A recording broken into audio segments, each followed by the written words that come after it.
금속으로 되어 있어서 손가락을 끼워서 사용하는 용품입니다. 근데 연상을 가네요. 네, 공격용 무기입니다. 파괴력이 높은 이 용품, 미국에서는 아예 불법 무기로 판매를 금지하는 주도 상당하다고 하는데요. 한 중학교에서 우리나라에서도 폭력 사건이 있었습니다. 이 용품을 손에 낀 남학생이 여학생의 머리를 가격하면서 해당 여학생 의식을 잃는 사건도 있었고요. 아이고. 한 10대 운전자, 10대예요. 굉장히 어린 청소년이 이것을 끼고선 보행자를 또 폭행을 해가지고 해당 피해자 실명유기에 처하는 사고도 있었다라고 합니다. 분명히 제가 말씀드리지만 아날로그로 CCTV가 있다 할지라도 사람이 그 장소에 있는 거하고는 완전히 다르거든요. 정확한 시간에 정확한 루트를 통해서 순찰하는 게 아니라 정확하지 않는 시간에 정확하지 않는 방법으로 시민 옆에 경찰이 있는 거를 저는 원하고 있습니다. 시민을 상대로 한 무차별 범죄가 잇따르고 있는 가운데 또다시 충격적인 흉악 범죄가 발생했습니다. 대낮에 서울 신림동의 한 공원에서 여성을 성폭행한 30대 남성이 경찰에 체포됐습니다.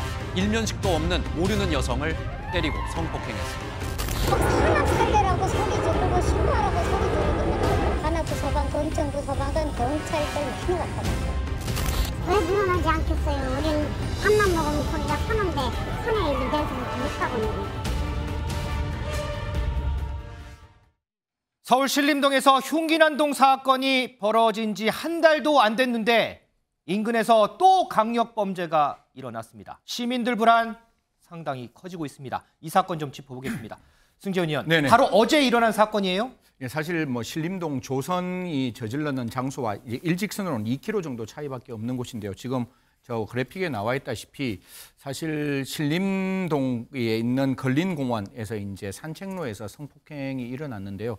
그 그러니까 피의자라고 이야기하겠습니다. 이제 지금은 이미 다 현행범으로 체포됐으니까 9시 55분에 검천구 독산동 본인 집에서 출발합니다. 걸어서 출발해서 저기에 도착을 해요. 도착하고 난 다음에 그 관악구 신림공원의 산책로에 도착해서 사람을 물색했는지 물색 안 했는지는 모르겠지만 생면부지 전혀 모르는 사람에게 갑니다. 그 피해 여성을 둔기로 공격하고 성폭행을 하게 되었는데요. 더더욱 소스라치게 놀랄만한 일이 이 사람이 뭐 과거에 성폭력 범죄를 저질렀다면 전자발찌를 발에 차고 있는데 안 찼다라는 거예요. 그리고 두 번째, 술을 먹었느냐? 술을 안 먹었다는 거예요. 마약을 했느냐? 마약 안 했다는 거예요. 그래서 물어봤어요. 왜 했냐? 이러니까 내가 성폭행하고 싶어서 했다라고 나오니 얼마나 기함할 일인지 진짜 알다가도 모르겠고 피해 여성은 지금 굉장히 위독한 상태라고 합니다. 아니 근데 피해 여성하고 일면식도 없었다고 하고요. 사는 것도 신림동 아니고 뭐 독산동 거기 사는데 왜 신림동까지 와서 범행을 저지른 거예요? 이게 저 계획 범죄라는 게 어느 정도 드러날 수 있는 부분인데 이 남성이 종종 그 장소를 갔답니다. 갔는데 혹시 앵커 어떤 우리 산책로 갈 때 앵커는 어디를 보죠? 앞을 보고 길을 보러 가죠. 이 사람은 CCTV 봤다는 거예요. CCTV가 어디가 없는지를 확인했다라는 거죠. 모르겠습니다. 어떤 사람이 산책로를 지나가면서 CCTV가 있는지를 확인하는지 모르겠지만 저 사람은 CCTV 없는 장소에서 아까 말씀드렸다시피 저희들이 언론 보도 준칙에 따라서 성폭행에 사용한 그 흉기를 구체적으로 설명드릴 수는 없습니다. 손에 끼는 둔기로 그 피해자를 먼저 공격하고 성폭행을 했다고 하니까요. 그러니까 한 가지만 우리가 같이 공부 좀 하면 안 되겠습니까? 제가 성폭력 범죄에 보면 신상 공개가 되게 되어 있어요. 이게 특수 성폭행이 되기 때문에 신상 공개 대상이거든요. 그리고 신상 공개는 성폭력 범죄를 범하고 명백한 증거가 있고 현행범이잖아요. 그냥 국민의 알 권리를 충족하고 이 사람 청소년 보호법상 청소년 아니거든요. 그러면 제발 관악경찰서인 같은데 신상 공개 좀 해주십시오. 이런 어떤 흉악한 범죄자들 저 사회에서 좀 이렇게 없애기 위해서는 저는 신상 공개 적극적으로 검토하는 거 필요하다는 말씀 드리겠습니다. 일단 뭐 경찰 조사가 진행 중이고 구속영장도 신청을 할 거라고 하고요. 뭐 검찰 조사도 넘어가고 하니까 그런 부분들은 조금 진행되는 절차들은 좀 보겠습니다. 자, 그런데 더 안타까운 건 지금 이 피해 여성이요. 의식불명 상태라고 해요, 아직도. 폭행이 얼마나 심했으면 이 상태까지 갔을까요? 먼저 저는 마음속으로 진심으로 이 피해자가 건강을 회복하기를 진짜 원하고 있습니다. 아까 제가 말씀드렸다시피 손에 끼는 그 도구로 피해자를 먼저 폭행을 했다라고 하고 폭행했는 부위가 제가 알기로는 신체에 굉장히 위험한 머리 쪽이라고 저는 들었습니다. 아직까지 경찰은 이 부분을 명확하게 설명하지 않아서 그러한 어떤 손에 끼는 둔기로 피해자에게 폭행하고 난 다음에 성폭행을 했기 때문에 굉장히 피해자 입장에서는 굉장히 소스라치게 놀랄 수밖에 없고 제가 거듭 말씀드리지만 경찰은 좀 이런 부분 지금 경찰이 최선을 다하고 있다는 걸 저는 알고 있습니다. 네. 그럼에도 불구하고 과거의 경찰이 아닌 현재의 경찰로 좀 바뀌었으면 좋겠어요. 과거에는 범죄가 발생하면 빨리 출동하기 위한 지구대 체제를 만들었지만 지금은 국민 옆에서 국민을 지켜줄 수 있는 경찰을 원하고 있습니다. 그 지구대가 파출소로 변하고 파출소가 다시 한번 우리가 방범초소로 좀 변해서 분명히 제가 말씀드리지만 아날로그로 CCTV가 있다 할지라도 사람이 그 장소에 있는 거하고는 완전히 다르거든요. 정확한 시간에 정확한 루트를 통해서 순찰하는 게 아니라 정확하지 않는 시간에 정확하지 않는 방법으로 시민 옆에 경찰이 있는 거를 저는 원하고 있습니다. 그런 경찰의 모습 국민들에게 좀 보여줬으면 좋겠다는 말씀 드리겠습니다. 자, 민지숙 기자. 그런데 이 남성이 사용했다는 둔기요. 네. 이게 호신용품으로 판매가 되는 거라면서요? 이게. 맞습니다. 저도 좀 믿기지가 않았는데요. 금속으로 되어 있어서 손가락을 끼워서 사용하는 아. 용품입니다. 근데 아주 연상은 가네요. 네, 공격용 무기입니다. 파괴력이 높은 이 용품, 미국에서는 아예 불법 무기로 판매를 금지하는 주도 상당하다고 하는데요. 한 중학교에서 우리나라에서도 폭력 사건이 있었습니다. 이 용품을 손에 낀 남학생이 여학생의 머리를 가격하면서 해당 여학생 의식을 잃는 사건도 있었고요. 아이고. 한 10대 운전자 10대예요. 굉장히 어린 청소년이 이것을 끼고선 보행자를 또 폭행을 해가지고 해당 피해자 실명유기에 처하는 사고도 있었다라고 합니다.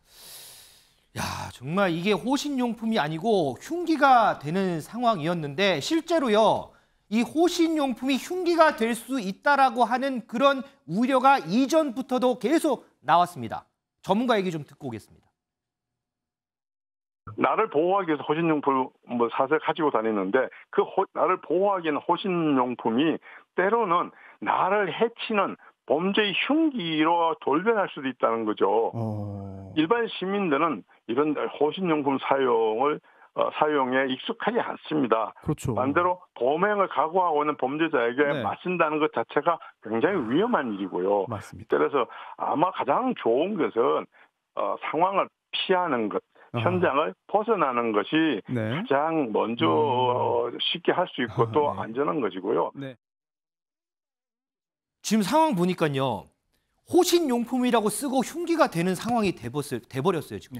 두 가지 설명을 드리겠습니다. 저 지금 갖고 있는 저 둔기는 저는 호신용품이라고 안 하고 싶습니다. 이건 100% 공격용 무기입니다. 지금 손에 끼는 무기를 가지고 있는 그 모양도 굉장히 다기하고 분명히 생각해 보십시오. 가해자가 흉기를 들고 오는데 내가 손에 끼는 그 무기로 그 가해자와 맞서서 내 자신을 지킨다고요? 절대로 불가능합니다. 제가 봤을 때 대한민국 어떤 특수부대가 온다 할지라도 손에 끼는 무기로 흉기를 든 사람을 이길 수 있다? 저는 굉장히 위험하다고, 굉장히 있을 수 없는 일이라고 생각하고 이걸 호신용구라고 보지 말고 이거는 왜 이러한 어떤 판매를 조금 규제했으면 좋겠는가 하면 100% 공격용 무기가 되기 때문에 이런 부분은 좀 제재했으면 좋겠다. 미국에서도 제재하고 있다니까요. 이런 부분 다시 한번 정부가 고민했으면 좋겠고. 아까 저 민지숙 기자 설명드리면 이게 흉기가 되는 사례도 엄청나게 많잖아요. 이거는 저는 100% 공격용 무기라고 생각합니다. 이거는 공격용 무기로 만들어졌는 거예요. 호신용 무기가 아니고. 두 번째, 이 부분에 대해서는 시청자 여러분께 너무 죄송하고 저희도 형사정책을 만드는 저희 같은 기관에서도 시민 여러분께 저런 나쁜 사람이 왔을 때 도망가라고밖에 말 못하는 이 현실이 너무 답답하고 너무 화가 나지만 그럼에도 불구하고 거듭 말씀드리지만 영화와 현실은 너무 다릅니다. 언제나 칼 들고 있는 사람, 이길 수 있는 사람 없다는 겁니다. 영화에서는 칼 든 사람 다른 데 시선을 잠시 옮기고 난 다음에 공격을 해서 칼을 떨어뜨릴 수 있지만 절대로 안 되니까요. 이은호 교수님이 말씀 주신 대로 최대한 멀리 도망가는 게 좋고 저는 마지막에 바짝 밀착하라. 저거 조금 애매합니다. 저거 호신을 배우면 저 부분을 알 수가 있는데 일반 사람들이 바짝 붙어서 흉기를 휘두르지 못한다. 불가능합니다. 가까이 있으면 더 위험할 수 있으니까요. 일단 떨어지시고 두 번째는 가능합니다. 가방과 우산을 두고 그 사람과 멀리 떨어져 있는 것. 이거는 가능하니까요. 그런 부분들 좀 고민했으면 좋겠다. 하지만 이게 국민이 각자 도생하는 게 아니라 우리 경찰이 좀 지켜줬으면 좋겠다는 말씀 드리겠습니다. 영화와 현실은 정말 다르다라는 그런 얘기입니다. 최근에 이 묻지마 범죄가 늘어나면서요. 치안 활동이 강화되는 상황이었죠. 그 관련된 언급 좀 먼저 좀 듣겠습니다. 무고한 시민들을 향한 흉악 범죄는 사실상 테러 행위입니다. 경찰은 지금 이 순간부터 국민 불안이 해소될 때까지 비상한 각오로 흉기 난동과 그에 대한 모방 범죄 등 흉악 범죄에 대응하기 위한 특별 치안 활동을 선포합니다.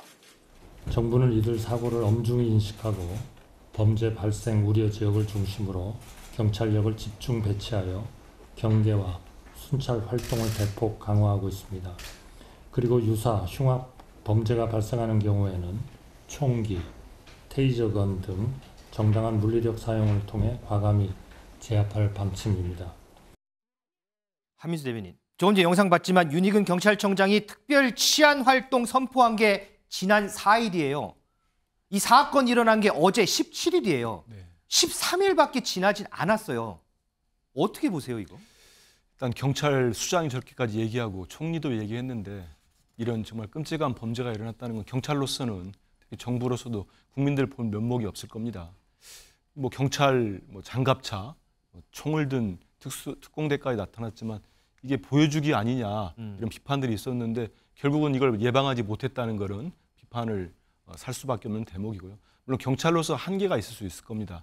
하지만 뭐 좀 전에 그 피의자, 이 범죄를 저지른 사람이 CCTV가 없는 곳을 노렸다 이렇게 한 걸 보면은 지금이라도 전국의 경찰들이 관내에 있는 우범 지역, 특히 CCTV가 없거나 좀 경계가 허술한 지역들은 막는, 재점검하는 그 작업을 빨리 서둘러야 되는 게 맞고요.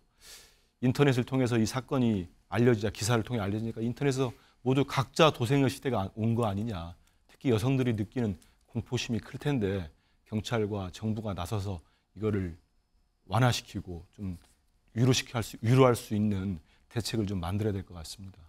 자, 이번 사건 경찰 조사가 진행되고 나오는 얘기를 들을수록 야, 어떻게 이럴 수가 있느냐라는 그런 말밖에 안 나옵니다. 우리 시민들이 정말 마음 편하게 거리를 다닐 수 있는 그런 강력한 대책은 더 없는 건지 이 부분 좀 묻고 싶습니다.